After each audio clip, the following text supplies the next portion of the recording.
Oke, sahamologers semua apa kabar? Walaupun marketnya merah, kita harus tetap semangat ya.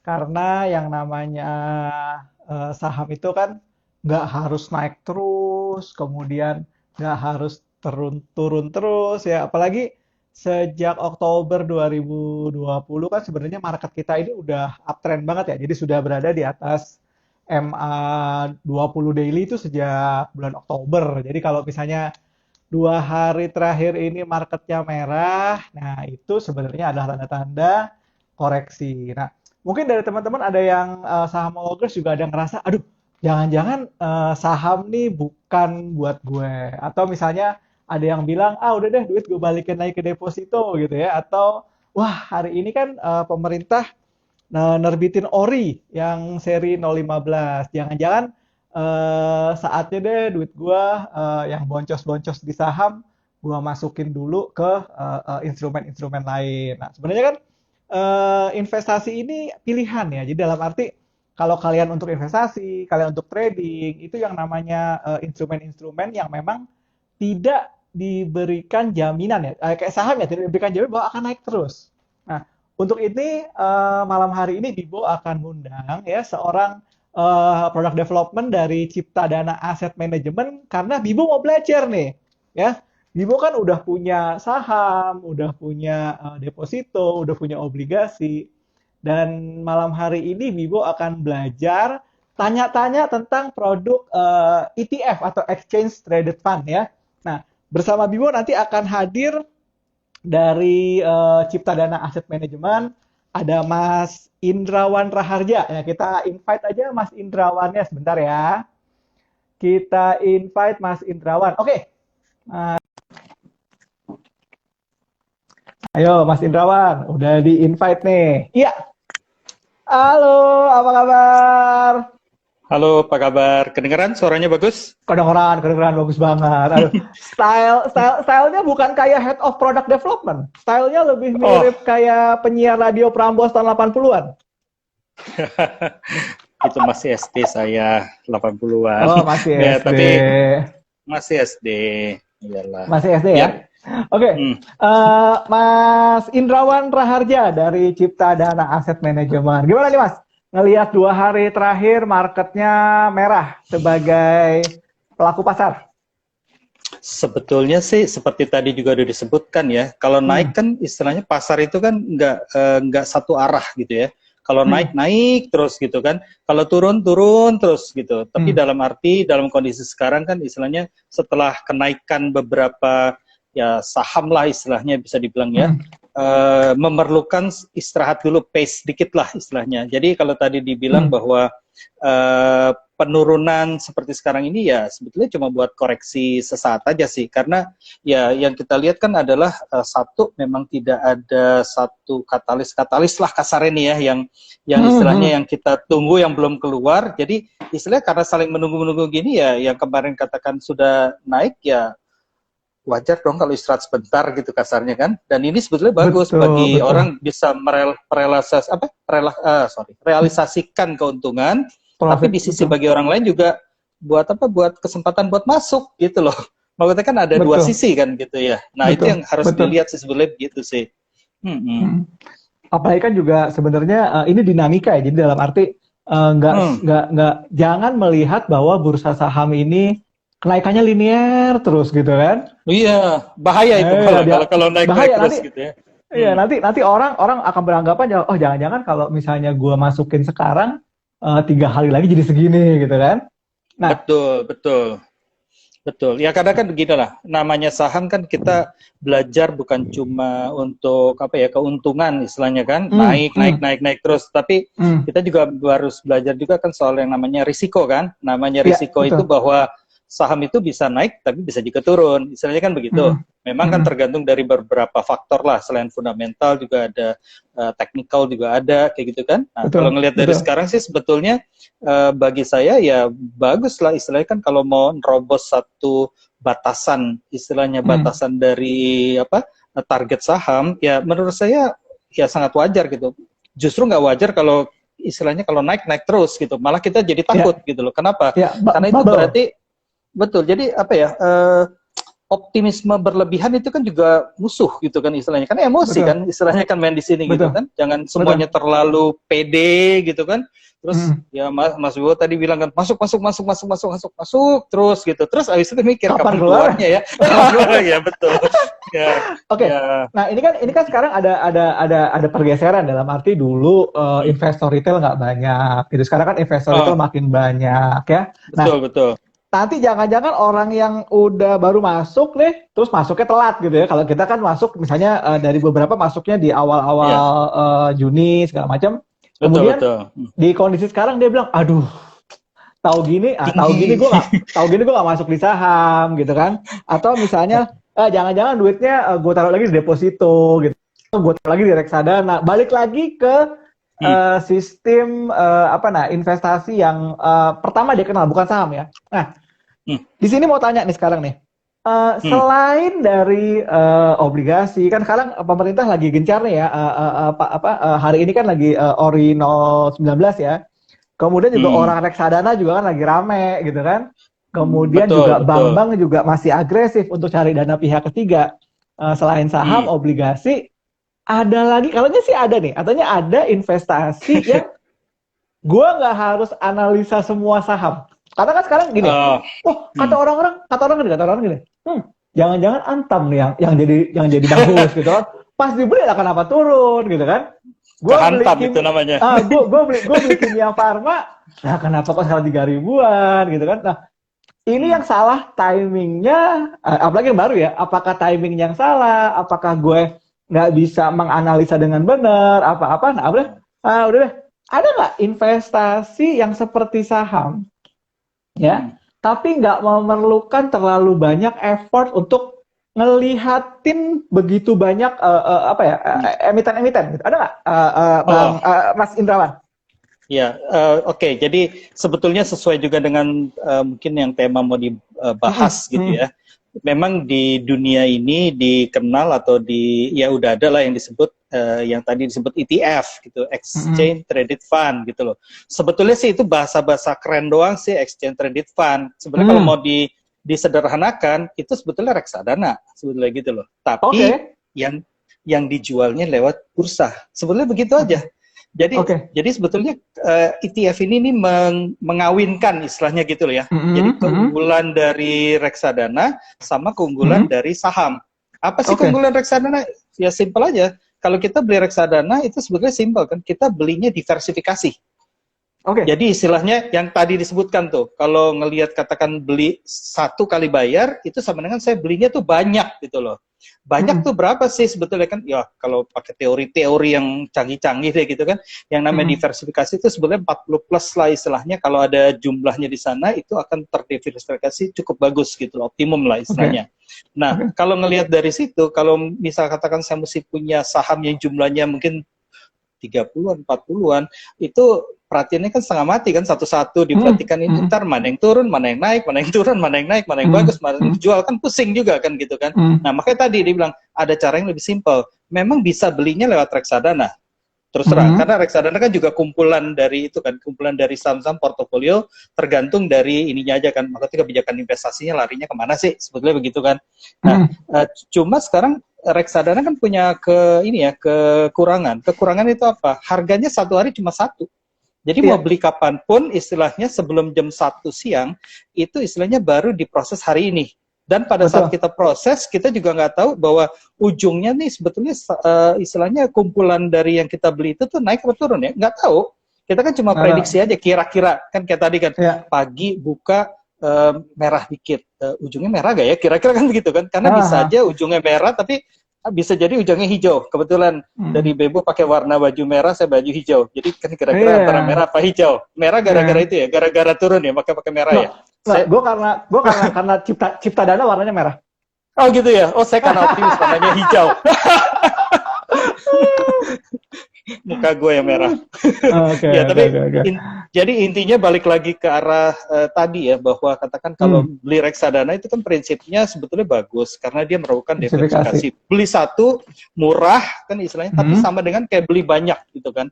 Beli banyaknya bisa 10, 20, 30, 40 bahkan bisa lebih banyak lagi. Nah, tapi kekurangan kayak tadi kan saya bilang kan bahwa di bawah jam 1 itu harus putusin ini mau beli atau enggak nih gitu loh. Kalau udah lewat jam 1 istilahnya kalau kita pun paksain masuk itu kan diprosesnya besok hari bursa berikut, istilahnya begitu kan. Nah, terus melihat dari situ, makanya ini ada satu produk yang sebetulnya mengambil keuntungan tadi dari reksadana yang namanya diversifikasi, tetapi di sisi lain dia juga mengambil keuntungan dari saham, pasar saham, yaitu dia bisa ditradingkan atau bisa dibeli dan dijual selama jam bursa, gitu loh. Jadi sama persis kayak saham, istilahnya kasarnya begitu. Jadi sama tuh kayak saham, ada bid over, ada gitu ada? Betul. Persis sama seperti saham. Jadi ada bidnya, ada overnya. Cuma memang ada sedikit perbedaannya. Perbedaannya adalah gini. Biasanya kalau ya ini saya coba bahasanya yang lebih simpel ya. Yang namanya ETF itu kan tadi simpelnya kan saya bilang kan adalah reksadana yang dijual di bursa, istilahnya begitu aja kan. Tetapi di sisi lain juga bahwa dia ada beberapa jenis ETF sih sebetulnya. ETF itu sendiri sebetulnya ada singkatan ini kalau ngambil dari istilah dari teman ya, kalau boleh ya. ETF itu efisien, transparan, fleksibel. Jadi itu ETF tuh ya, efisien, transparan, fleksibel, ditambah liquid. Jadi sebetulnya dia punya, dan itu menggambarkan keuntungan dari ETF gitu. Efisien kenapa? Ya, karena prinsipnya juga dikelola oleh manajer investasi ya. Posisinya sih adalah sebetulnya lebih ada ETF itu ada dua jenis, ada yang pasif, ada yang aktif. Kalau pasif istilahnya gini, ETF misal dia mengacu kepada satu indeks tertentu, misalnya indeksnya LQ45 misal gitu ya. Maka ETF itu ETF yang ke arah LQ45. Simpelnya adalah dengan beli ETF itu saya sama dengan beli saham-saham di LQ45. Gitu aja simpelnya. Jadi dengan beli satu kali, saya beli seolah-olah 45 saham. Kan seperti begitu kira-kira. Itu efisiennya juga. Transparan kenapa? Ya, 45 saham di LQ45 itu contoh ya, maksudnya sebagai contoh. Maka kalau dilihat isinya apa yang dibeli apa? Ya saham-sahamnya LQ45. Contohnya simpelnya kayak begitu maksudnya. Dan fleksibelnya kenapa? Karena jual belinya sendiri sekarang udah tidak lagi memerlukan waktu sama seperti reksadana. Dia tapi ikutin seperti perdagangan bursa gitu loh. Jadi kalau ngomongin perdagangan bursa, ya itu tadi boleh dibeli dan dijual selama katakan waktunya bursa gitu loh kira-kira. Very interesting ya. Nah kalau di Indonesia sendiri sekarang ETF udah ada berapa yang ngerilis ETF ini? Atau udah ada berapa fund yang ada? Kalau berdasarkan data sampai Desember lalu itu kira-kira ada 47 ETF. 47 ETF ya. 47 ETF.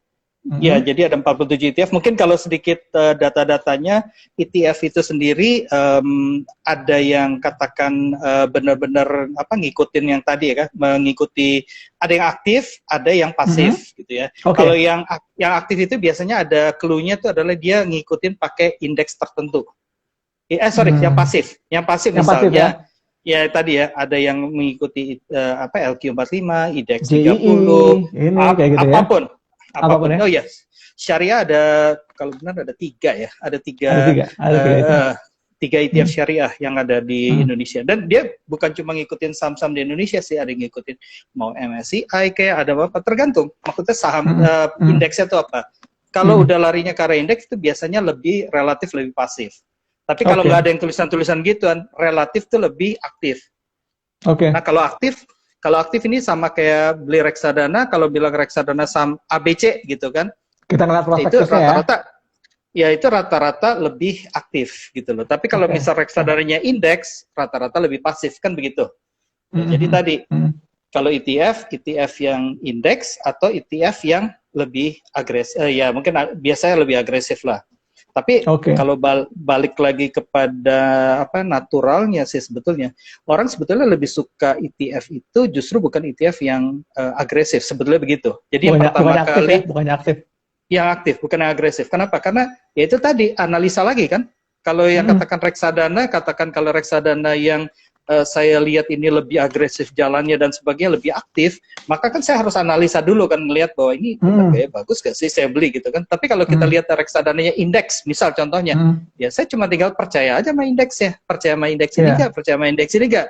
Nah kalau percaya sama situ dan pergerakannya ke arah sana, ya sudah, nanti pada saat perjalanan yang sebetulnya perlu dimonitor cuma indeksnya gimana ya, dia relatif terhadap indeks bagus apa enggak, gitu aja sih sebetulnya. Oke. Menarik. Kalau dari Cipta Dana sendiri mengeluarkan berapa itu ya? Saat ini kita baru keluarin satu, ya, baru satu yang hubungannya sebetulnya ke saham-saham yang basic dulu, dan kita pengelolaannya juga yang lebih pasif, yaitu kita ke arah LQ45. Jadi istilahnya mungkin katakan kayak tadi ya, bahwa yang katakan sebelum saya mau agresif dulu dan sebagainya, lebih baik kan kita koleksi yang core-nya dulu gitu loh. Nah core-nya ini, ya inilah yang kita buat dulu. Nanti pada saat perjalanan orang sudah lebih jauh mengenal yang namanya ETF, biasanya dia melengkapi core plus katakan mungkin kayak satelitnya. Nah satelitnya ini adalah yang lebih agresif gitu loh. Karena takutnya kalau langsung agresif, kalau benar gitu kan arahnya gitu kan, kalau ternyata karena di situ juga masih kecampur dengan kemampuan MI untuk mengelola saham gitu loh. Tapi kalau ETF enggak, relatif kalau dia pasif cuma tinggal percaya sama indeksnya aja, gitu aja. Oke. Nah, sekarang gini, kan Cipta Dana punya ETF XCLQ ya, yang based on XCLQ. Mau tanya dong, itu namanya kenapa susah banget sih? Pakai ada XX gitu kan?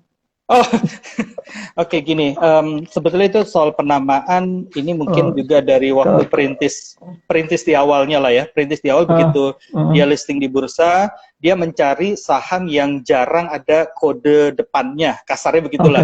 Sehingga waktu itu mungkin perintis dari ETF itu keluarin depannya pakai X apa gitu kan.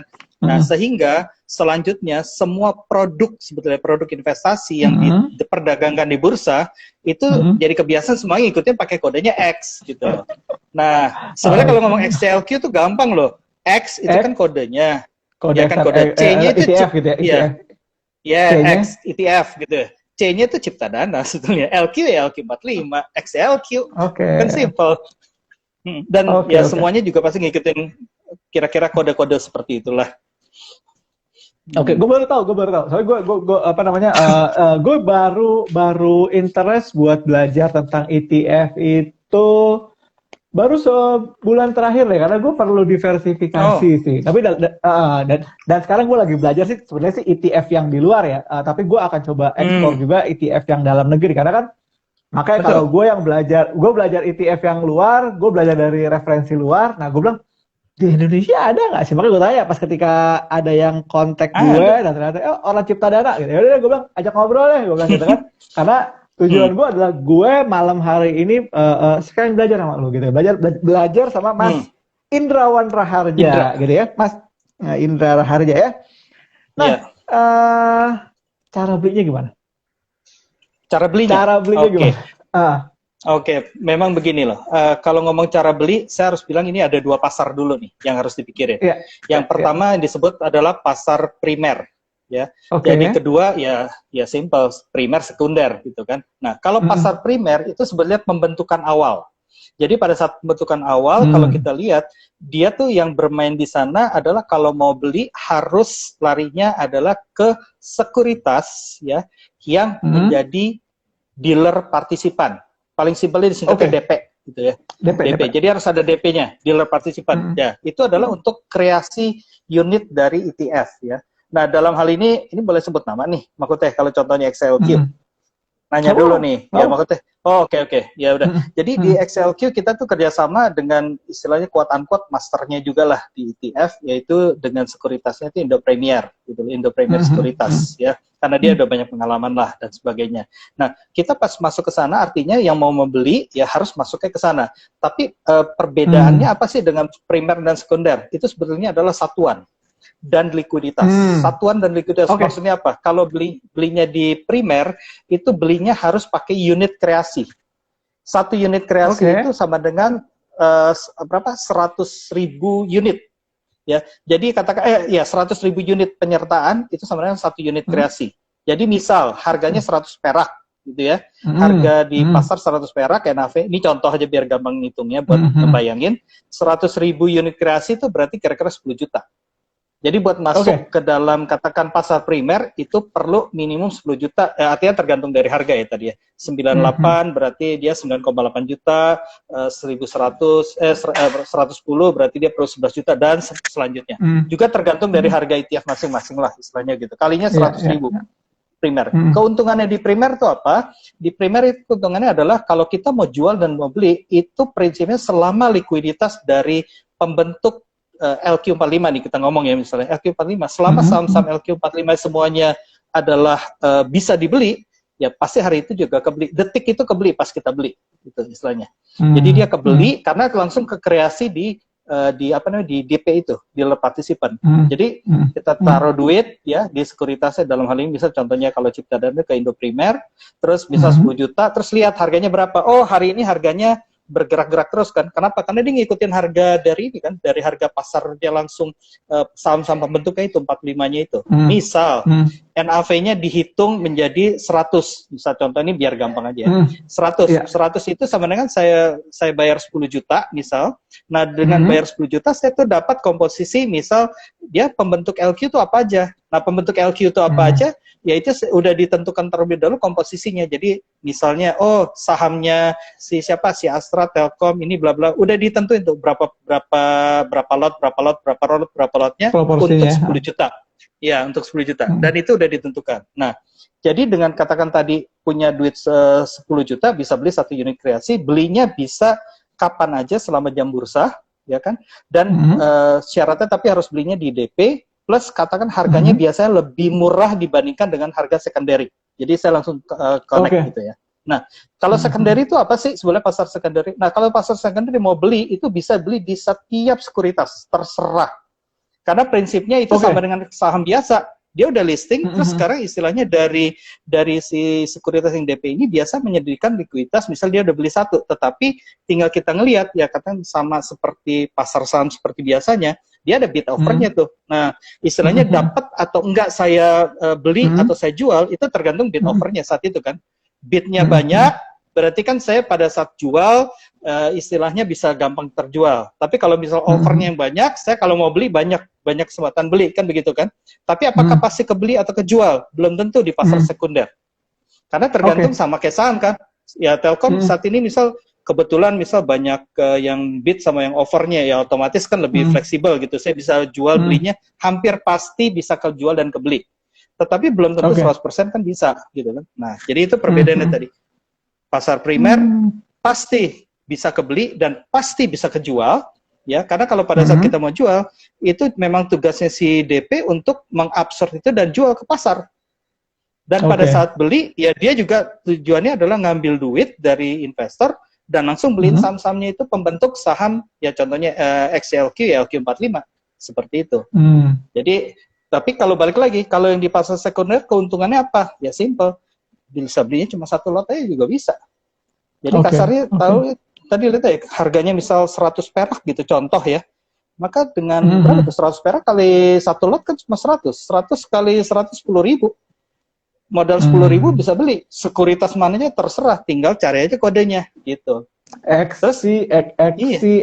CLQ. Iya. Jadi misal contoh lihat situ terus tinggal beli. Kalau primernya itu ditentukan periodenya atau misalkan kayak gini, gue misalkan besok datang nih ke tempat lu ya, misalkan, Ndra, gue mau ini dong beli di Perdana buat XCLQ gitu, lu bisa ladenin? Oh, satu belinya memang ke kita tapi bukan di gua, bukannya harus di dealer partisipan. Iya, maksudnya itu bisa. Kan kayak gini kan. Sekarang kan gue lagi ikutan IPO-nya itu ya unggul unggas ya apa ya, gue udah ikut sih udah yang sama kenapa? Ya dapat atau enggak kan masih tanda tanya kan, kasarnya begitu kan? Udah dapat. Oh gitu ya.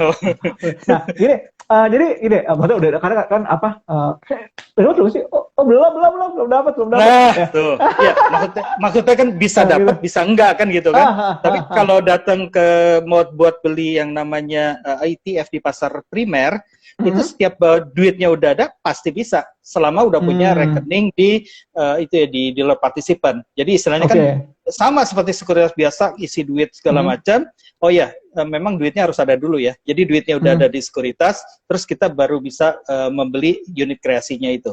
Tapi Jadi udah prinsipnya gue setiap masuk. saat Jadi kalau gue bikin udah punya account. RDN, gue udah punya RDN nih. Oh, Misalnya sama nggak pakai RDN-nya yang sekuritas? Misalnya DP lu, sama, sama. gue punya RDN. Sama ya? Sama selama syaratnya kalau misal untuk primer itu harus RDN-nya yang di DP. Iya. Intinya itu Gue aja. gue udah punya. Oh, Gue udah punya. terus tinggal punya duit, tinggal exercise, udah that's it. Jam Nggak bursa boleh beli pergi aja sama udah lu. tinggal. Nggak boleh. Oke, ntar gue bilang sama siapa siapa tadi yang bos marketing Pak Cima. Cima ya. Iya, Gue bilang, biar kupingnya panas, biar kupingnya panas. Gue bilang, gue udah duit nih. Gue bilang gitu. Gue udah masuk kuda. Iya. Gimana kalau nextnya? Ini nextnya nih ya, nextnya ya. Iya, boleh. Kita live pakai apa? Pakai Zoom. Karena kalau kayak gini kan gue nggak bisa nunjukin gue beli apa enggak. Iya, tapi jamnya bos. Jam berapa jam? Kan mesti jam bursa. Iya, nggak apa-apa. Orang masih banyak mau pasti. Bener nggak? Teman-teman pada mau nggak kalau misalkan next time? Karena gini, kita nggak bisa ngomongin kayak gini doang. Kayak gue kan, gue tuh salah satu yang gue lakukan adalah gue tiap 2 minggu sekali, seminggu 2 kali gue pasti bikin trading bareng. Gue beli saham, kenapa gue beli ini gitu kan. Nah, kayak sekarang misalkan gue mau buktiin gue mau beli XCLQ. Ya. Gitu ya. Perlu modal berapa di pasar primer sekarang? Kalau benar sekarang harga penutupan sekitar 98, ada 4 digit di belakangnya, nggak hafal ya. Tapi kalau biar simpel ya, ngomongnya anggap aja kayak tadi kan 100 aja lah dari 98 gua anggap 100 berarti minimum punya 10 juta aja. 10 juta ya? Gue siapin ya besok ya? Ya. Iya, boleh. Boleh lo, bener lo. Bener ya, catat ya. Bener ya. Gue transfer ke RDN gue. Bener gak ke RDN gue? Boleh. Gue orangnya nggak cuman ngomong-ngomong kayak gini terus gue nggak ngelakuin gitu kan. Ntar kata orang-orang, lu dibayar kali sama Cipta Dana kali gitu. Oh enggak, gue dibayar sama Cipta Dana. Gue udah mulai. Ya, makanya gitu kan. Iya, makanya jangan minjem sama gua. Ntar dipikir dibayar lagi. Jangan minjam. Enggak, pakai RDN gua, pakai RDN gua nanti ya. Gua transfer. Gua gini. Terus terang gua penasaran karena gini. Gua udah beli gua pakai Interactive Broker ya. Gua pakai Interactive Broker. Gua udah beli yang iShares yang dari BlackRock, gua udah beli. Ada yang core under value, ada core yang growth, gue juga beli dari yang Vanguard kayak gitu ya. Dan itu gue ngasih unjuk ke orang-orang gitu loh. Maksudnya gue ngasih unjuk ke orang. Begini, mungkin ada sedikit bedanya ya. Kalau beli itu kalau boleh nebak ya, kemungkinan mungkin di secondary market. Gue beli secondary. Makanya kan gue beli secondary. Nah sekarang kan lo cerita nih, ada yang pasar primary gitu kan. Primary, gue pengen coba gitu loh. Boleh. Next week ya. Boleh. Atur waktunya lah istilahnya. Atur waktunya nanti gue live-in lagi. Boleh. Tapi nggak di IG. Gue mau live-innya di Zoom sama di YouTube. Betul. Supaya bisa di-share, kan bisa screen-nya biar orang bisa ngelihat gitu kan. Ya. Betul. Tapi nanti juga pada saat persiapan dan sebagainya, karena ini hubungannya kan belinya tuh sebetulnya ada di dealer partisipan ya. Nanti coba kita koneksi dulu deh, karena kan juga harus nanti kita bertiga. Lu dari Cam, dari dealer partisipan sama gue. Boleh. Gitu ya. Gue kebetulan udah punya RDN ya. Gue udah punya RDN ya. Kalau gitu gue malah simple. Kalau cuma 10 juta mah bisa gue transfer gitu. Tapi kalau bilang gitu ya, butuh 1 miliar. Ya ada juga, cuman enggak juga deh kalau gue gitu. Belum tahu juga gue masukin 1 miliar kan gitu. Gue stres juga gitu. Boleh. Enggak. Boleh ya? Mencoba dari yang Hmm, sedikit hmm. dulu. Dan Betul, betul. prinsipnya sebetulnya begini, keunggulannya juga katakan kayak tadi ETF itu, jadi nggak Hmm, kayak reksadana, beli dan hmm. jual prinsipnya sebetulnya itu bisa dilakukan di hari yang sama, berkali-kali juga bisa. Anggapnya kayak Oke. saham gitu loh, anggap Hmm, kayak hmm, saham. Cuma bedanya hmm, adalah tadi kan ada pasar primer, pasar sekunder. Nah, kalau pasar hmm, primernya istilahnya kan pada saat beli ya otomatis kan kita harus creating unit gitu kan. Nah, hmm, creating unit ini hmm, perlu bantuan sama dealer partisipan. Nah, nanti hmm, pada saat jual juga sebetulnya hubungannya ke dealer partisipan. Makanya gue bilang, hmm, lo mau live gue sih simple, apalagi dengan adanya DP, yang banyak ngomong nanti si DP-nya, kan gue tinggal mantap. Kan gue bilang, hmm. ada nasabah mau beli, kan begitu kan. Terus Oke, nanti oke, dia oke. yang akan guiding step by step, istilahnya begitu. No problem. Oke, oke. Nah, ditanya nih, lebih menguntungkan mana ETF atau reksadana dari sisi biaya? Oke, biasanya kalau yang namanya ETF itu punya satu keunggulannya lagi adalah bahwa Hmm, dia tuh sebetulnya adalah mencoba men-track dia punya indeksnya, kan begitu. hmm, Nah, hmm, cara biar nge-track indeks itu supaya lebih mirip sebetulnya adalah hmm. ada satu syarat permainannya, yaitu mengurangi biaya. Jadi Oke. sebetulnya biaya yang untuk ke situ itu sebetulnya jadi nggak besar, dan kita tuh Hmm, hilangkan yang namanya subscription, redemption hmm, kayak gitu-gitu tuh nggak ada, hmm, supaya hmm, katakan tracking terhadap indeksnya itu menjadi benar-benar mirip gitu loh. Jadi bukan hmm, persis sama, tapi ada hmm, mirip. Nah, supaya mirip itu kan tadi kan ya, kalau biayanya misal management fee, custody fee dan sebagainya itu dia besar sekali, saham kan hmm, nggak tahu nih, rata-rata bisa berapa, 2,5-3% atau apa gitu kan. Nah, kalau dia hmm, sampai situ berarti gapnya kan akan dengan indeks kan akan jauh gitu loh. hmm, Dan hmm. itu tidak terjadi di ETF. ETF itu biasanya tipis-tipis sih sebetulnya. Tipis-tipis Jadi ya. tenang aja. Selapis Ya, tipis artinya di kalau atas, selapis tipis di atas daging, selapis tipis di bawah kulit ya. ya, ya Itu namanya intinya kulit bahwa ari. betul. Ya, maksudnya gini, dibandingkan kalau dengan berinvestasi di reksadana Hmm, biasa, saham, itu hmm, hmm, bisa dilihatlah perbedaan biayanya deh. Nanti lihat aja, maksudnya di hmm, sini berapa gitu loh. Ya, hmm, kita hmm, kalau ngelihat pemberlakuan terhadap reksadana kita aja contoh ya, nggak usah hmm, jauh-jauh ke hmm, reksadana yang lain, dengan ETF itu mungkin hmm, sekitar 1:3, 1:2,5, kira-kira begitu sih. hmm, hmm. Oke, tadi kan lo bilang ada primary, ada secondary ya. Jadi kalau primary itu Hmm. gue create sekarang, gue jual Hmm. sekarang boleh? Kalau laku? Prinsipnya bisa. Bisa, prinsipnya Prinsipnya gitu ya? bisa. Prinsipnya bisa ya? Oke, Iya, oke. prinsip bisa. Tapi kan ingat ya, karena dia seperti saham, nanti penyerahannya kan sama seperti trading saham. Jadi lo nggak bisa langsung istilahnya beli sekarang, jual Hmm, sekarang, dapat duit sekarang, ya enggak. Karena pada hmm. saat jual kan dia Ada juga ada tetap kan ada perlu ada waktu. T plusnya juga? Iya, sama seperti saham. Nah, ini kan di Ada T saham. plusnya juga ya? T plus dua? Iya, Oke. sama. Iya, sama Hmm, persis. Jadi oke. sebetulnya kan kalau tadi primary itu kan adalah dari dealer partisipan itu langsung beli di pasar Hmm, sahamnya. Jual dia langsung jual ke hmm, pasar sahamnya juga. Ya, sama hmm, ngikutin aturan hmm, bursa, istilahnya begitu. hmm. Satu lagi sebelum lebih lanjut harus bilang bahwa broker fee juga termasuk ada ya, dan itu nggak masuk ke kita sih. Ya kan maksudnya kan itu Oh. urusannya si broker masing-masing gitu loh istilahnya. Ya, Hmm, kalau hmm, hmm, menggunakan katakan Indo Premier akan ngikutin peraturan Indo Premier, kalau ngikutin pakai hmm, interaktif akan ngikutin interaktif dan sebagainya gitu loh. Artinya hmm, hmm. kalau misal katakan DP memang pilihan mau nggak mau di DP, tetapi kalau secondary prinsipnya itu kan at your choice istilahnya untuk Oke, oke, brokernya. Kira-kira begitu. oke, oke, oke. Nah, kita jawab pertanyaan lagi ya. Oh, boleh. Tunggu dulu. Jangan yang Nih ada susah-susah yang ya. bilang, ada yang bilang katanya, eh waktu market turun di market, waktu market turun gue beli XCLQ. Sekarang bayangkan dong profitnya. Nah sekarang tanya nih, performanya, Aduh. performanya gimana performanya? Oke, jadi mungkin saya coba lihat data sebentar ya biar nggak ngomong Hmm, itu. Gue hmm. bukan saya ini sebetulnya hafal luar kepala. Kalau luar kepala makanya saya Iya. nggak taruh di otak, saya taruhnya di sini, taruh di catatan. Eh, Itu namanya ya hafal gue luar tahu, gue tahu. kepala. Gue sama kayak gue. Nah, Oh gue gitu ya. hafal di luar, gue hafal di luar harddisk. Oke. Jadi sebagai contoh Eh, ini kalau boleh lihat sambil lihat hmm. contekan ya. Iya, iya, iya. XCLQ itu kalau per kemarin ya, saya punya Hmm, datanya per kemarin 25 Januari, ya itu hmm, satu hari terakhirnya itu dia tuh minus 38%. ya. Dan 1 bulan terakhirnya 5,3%, 1 tahun terakhirnya minus berapa nih? 2,07%. Nah, kan kalau kelihatan kayak gini kan susah kan? Kita mesti bandingkan dengan indeksnya. Indeksnya adalah XLQ. Nah, kalau XLQ, sebentar ya datanya. XLQ itu, LQ45. LQ45 itu 1 hari terakhir tuh minus 0,37. Tadi berarti 0,38. 11, 12 lah istilahnya.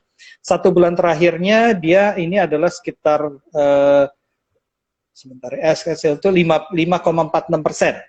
5,46%, sementara di sini tadi XLQ itu sekitar 5,3%. Ya, 11-12 juga kan istilahnya. Terus kalau ngelihat 1 tahun terakhirnya, LQ45 tuh minus 3,66%. Sedangkan tadi kalau di XLQ itu minus 2,08 nih kalau benar. 2,07%. Jadi balik lagi, sebetulnya 11-12, tapi kalau long term ya ini kebetulan aja berarti pengelolaan kita quote unquote komposisi yang kita lakukan lumayan ya inline lah istilahnya. Saya nggak bilang bahwa kita tuh pasti nge-beating the market besar, karena ya bukan itu tujuannya. Tujuannya kita adalah sebetulnya lebih mirip seperti LQ45-nya gitu loh istilahnya. Tapi kan memang kalau yang namanya ETF itu kan memang harus track with the benchmark kan. Bukan dalam arti lu punya beta lebih gede atau terlalu gitu kan. Oh iya, enggak. Ya. Kalau ngeliat itu justru itu tadi yang benarnya adalah kalau dia udah pakai indeks itu kan istilahnya inline lah istilahnya ya. Jangka pendek pasti lebih inline, jangka panjang ya bisa slightly lebih tinggi atau slightly lebih rendah sedikit. Tapi kira-kira secara umum inline. Kalau lihat secara grafik dia pasti nempel gitu loh, istilahnya kasarnya begitulah. Dan dengan begini kan lebih gampang. Bahwa misal XLQ, gimana sih caranya? Oh ya gampang, lihat aja LQ45 performa gimana, kira-kira seperti itu. Kira-kira gitu. Nih kalau nggak salah nih katanya nih, di LQ45 kan ada saham yang nggak liquid. Apakah itu akan mempengaruhi likuiditas jual beli ETF ini? Iya, jadi jawabannya begini. Memang prinsipnya adalah pada saat katakan kita men-set yang namanya komposisi untuk LQ45 ya, kita tuh juga ngelihat juga kan kepada dealer partisipannya, dan kita kan juga istilahnya kan diskusi lah istilahnya pada saat setting itu. Nah, kita ngelihat bahwa kita mencoba menepati 45 saham. Tetapi kalau pada saat di 45 saham itu ada saham yang bobotnya istilahnya nggak terlalu liquid, biasanya itu kita kecilin. Bahkan kalau ekstrimnya bisa jadi kita hilangkan gitu loh. Supaya apa? Karena kita maunya setiap kali akan exercise pada saat beli atau mau jual itu terjadi gitu loh istilahnya. Kalau ekstrim banget gitu ya, ada saham yang gede masuk LQ45 tapi bener-bener nggak liquid karena banyak orang pegangin, nggak mau jualin dan sebagainya, maka biasa either komposisinya kecil atau bahkan ekstrimnya tadi saya bilang kita hilangin gitu. Karena sebelumnya tuh kita pernah di LQ45 tapi realnya kita cuma punya 44 saham karena ada satu saham yang memang tidak liquid. Cuma terakhir setahun saya sih semuanya 45 jumlahnya saat ini. Gitu. Jadi untuk komposisi saat ini ikut gitu loh. Oke, ini gue kayaknya sesinya nggak cukup harus hari ini aja, Ndra. Ya, jadi kan kayaknya gue juga kan mau praktek nih ya. Mau praktek. Jadi menurut gue sih nanti nextnya mungkin buat teman-teman semua, semua nanti HP gue saking semangatnya nih udah mau transfer. Gitu. Amin.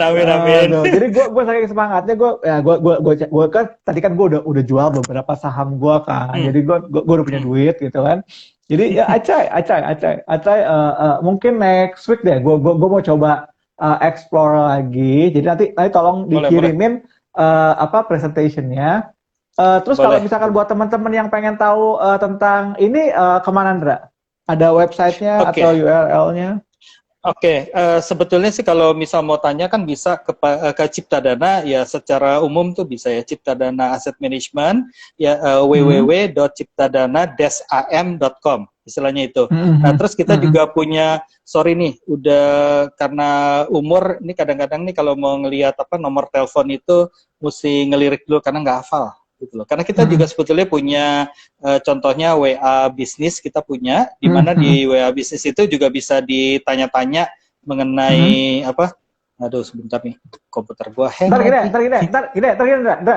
Ntar gua put di video ini kan gua save ya, nanti gua put di sana nanti. Gua put di komen boleh. Boleh, Itu ya, boleh, jadi, boleh. nanti ada websitenya Ciptadana dash AM ya, Ciptadana dash am.com, ya, AM.com .com, ya, buat belajar tentang TTF-nya. ya. Kemudian nanti Nah, gue juga akan include-kan juga business number-nya, ya. uh, termasuk juga nanti mungkin kalau misalkan gue dapetin hyperlink langsung yang apa namanya Hmm. terkait dengan XCLQ, ya gue akan coba tag di situ. Oke Indra, ini Hmm. ada satu pertanyaan lagi nih. Oke. Coba gue jawab sampai tahu masih ini nih. Ada Hmm. dong, sebentar. Nah, ini pertanyaan nih. Ini. Sudah berapa lama Indra ETF dari Ciptadana ini Indra? Pertanyaannya lumayan menohok gua gitu loh. Karena kalau dilihat sekitar kita tuh gila, kok gue sampai nggak hafal ya. Ya udah, 2 tahun kira-kira. Kira-kira 2 tahun. Lu kalau nggak hafal tahun Masehinya, coba di-convert jadi tahun Hijriyah deh, bulan Syawal atau bulan apa. Udah 2 tahun ya? 2 tahun ya. Udah 2 tahun, oke. Sebetulnya gue juga udah punya nomor WA bisnis, tapi mungkin nanti aja kali ya. Udah ada sih. Kalau mau nanti di ini aja ke gue, di WA ke gue, biar gue bisa tag-in di situ. Ya. Boleh. Terakhir dah. Di pasar sekundernya sendiri sekarang transaksi hariannya berapa, Ndra ya? Oke, gue terus terang nggak terlalu memantau percis sampai semuanya, tetapi memang secondary untuk ETF dibilang maksudnya banyak sekali juga belum gitu loh. Jadi dalam arti bahwa saham yang katakan ETF 45 ini, XLQ ini, dan saya rasa juga bukan cuma kita doang sih, sebetulnya semua ETF juga masih perlu ruang untuk growth lagi, ya, di mana katakan bisa dibilang bahwa transaksinya itu belum termasuk kayak quote-unquote blue chip atau itu besar lah, belum masuk ke sana. Karena kita masih grow ke sana. Tetapi di sisi lain kalau ngakal ini adalah pakai yang katakan primary market, otomatis likuiditasnya oke. Terus kalau di secondary market, ya karena saya sendiri kan juga udah coba lihat likuiditasnya itu. Ya kadang-kadang saya mau beli, suka kebeli, tapi kadang-kadang juga nggak kebeli gitu istilahnya. Dia ada tergantung lah. Kalau misal katakan kayak gini lagi rame, biasanya dia cukup banyak itunya antrian bid overnya, tetapi kalau pada saat yang katakan mungkin lagi nggak terlalu bagus juga, dia agak tipis juga sih. Kayak kemarin saya pas, ya tergantung tergantung marketnya juga. Iya. Tapi kalau misalkan nanti lo sering gue udah beli gitu kan, terus teman-teman gue pada beli, pasti rame, Ndra. Oh, amin. Kan influencernya di situ. Bukan, iya, gue bukan influencer. Sorry. Gue tuh investor bener, gue trader bener, Ndra. Kalau influencer kan lu cuman bisa bikin konten, Ndra. Betul sih, betul. Kalau gue kan bikin edukasi, omset. Bikin omset. Dasar. Oke, Indra. Thank you. Okay. Jadi malam hari ini teman-teman kita udah ngobrol sama Mas Indra. Jadi memang ETF ini belum terlalu banyak yang pergunakan. Jadi belum terlalu banyak yang kredit di situ. Mungkin karena sosialisasinya belum semasif saham ya. Dulu kan 3 tahun lalu kita ada campaign yuk nabung saham, Indra ya.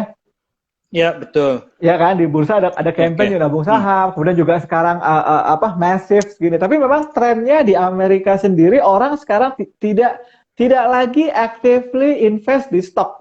Betul kan, Indra? Betul. Ya kan? Mereka lebih passive investing, ETF, indeks seperti itu kan? Betul. Karena pernah ada yang bilang belajar. Kadang-kadang pernah ada yang bilang katanya semakin lama sebetulnya kalau kita lihat jatuh-jatuhnya adalah bahwa yang bisa beating the index itu semakin ya cuma kecil lah persentasenya dalam long run gitu ya istilahnya kan.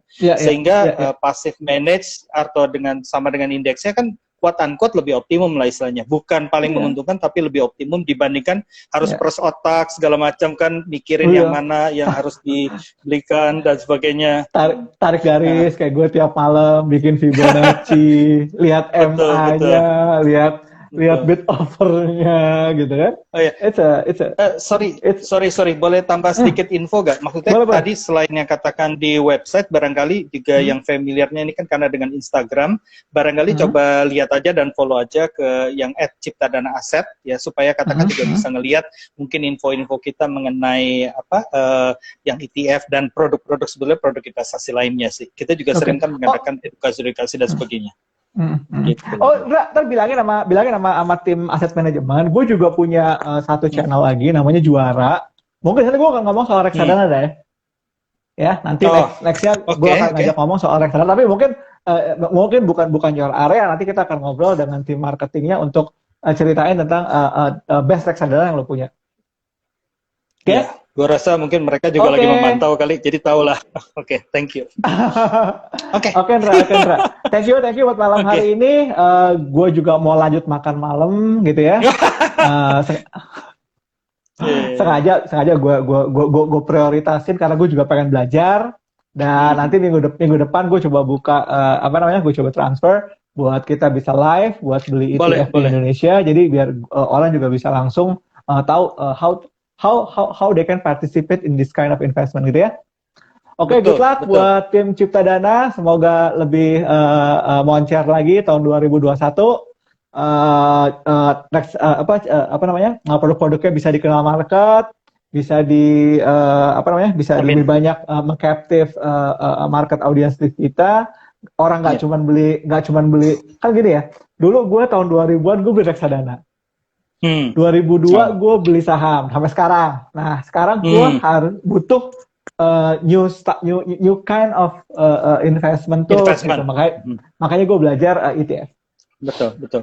Ya, perkembangan luar biasa dan ETF salah satu yang diprediksi jadi masa depannya, istilahnya sih begitu. Betul, betul. Hmm. Makanya let's prepare now, let's prepare the infrastructure, let's prepare the Ya, education gitu dan betul. we are willing to we are so happy untuk cooperate with Cipta Dana and others untuk bikin ini jadi lebih menarik. Thank you, Indra. Amin, amin. Sukses buat Thank you. semua dan minggu depan Salam. gue ajak live lagi ya. Nah, Oke, salam sehat ya, salam sehat. salam sehat semua ya. Oke, thank you, Oke, thank you. thank you, thank Bye-bye. you. Oke, bye, bye. Oke, itu tadi ya bincang-bincang sama tim dari apa namanya Cipta Dana. Minggu depan Bibo akan coba live untuk beli ETF dari Cipta Dana. Dan teman-teman nanti bisa belajar dari sana. Dan setelah belajar tentang ETF dari Cipta Dana, mungkin hari Kamis kita akan punya bintang tamu istimewa ya. Bibo akan undang Direktur Utama Bank Bukopin ya Pak Rifan ya. Pak Rifan akan Bibo undang hari Kamis jam 8 malam. Jadi kita akan tanya Pak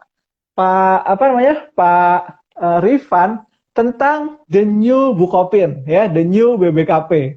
Nah, tunggu aja jam 8 malam kita akan diskusi dengan bukan diskusi sih, lebih banyak ngobrol-ngobrol santai ya karena Pak Rifan ini orangnya energik, dia juga katanya sih anak motor gitu ya dan Bibo harap akan membawa cerita baru dan mungkin penasaran buat yang pengen tahu kapan BTS akan datang ke Indonesia gitu sebagai ambasadornya dari Cookmin ya. Oke, itu aja dari Bibo untuk malam hari ini. Kita jumpa lagi hari Kamis jam 8 malam ngobrolin tentang the story of new Bukopin with Pak Rifan ya. Thank you. Wassalamualaikum warahmatullahi wabarakatuh dan salam sehat selalu.